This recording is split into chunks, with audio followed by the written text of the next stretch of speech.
Action দৃশ্যের shooting করতে হাতে চোট পেয়েছেন অভিনেতা ভিকি কৌশল।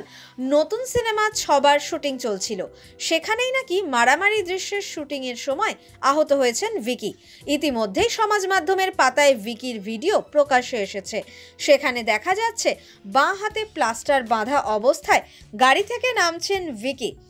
ছবি শিকারীদের দিকে একবার ডান হাত তুলে বাড়ির ভিতরে চলে গেলেন তিনি।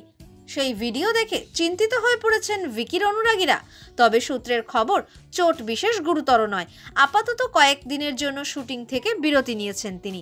সুস্থ হয়ে ফিরবেন শুটিং সেটে। লক্ষণ উত্রেকরের পরিচালনায় ছাওয়াতে ভিকির বিপরীতে অভিনয় করছেন রশ্মিকা মান্দানা।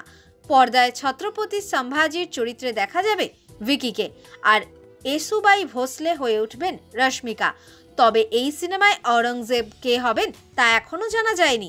যদিও শোনা গিয়েছে আশুতোষ রানা এবং অক্ষয় খান্নাও এই ছবিতে দুটি গুরুত্বপূর্ণ চরিত্রে থাকছেন।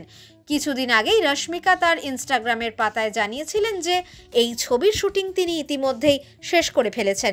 রশ্মিকা ভিকির প্রভূত প্রশংসা করে অভিনেতার উদ্দেশ্যে লিখেছিলেন, ভিকি, তোমার সঙ্গে কাজ করার অভিজ্ঞতা মনে রাখার মতো।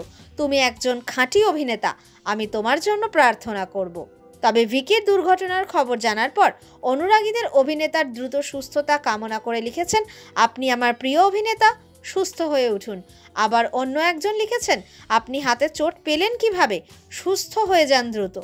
এসব দেখেই বোঝা যায় যে অনুরাগীদের মনে কতটা জায়গা জুড়ে আছেন ভিকি।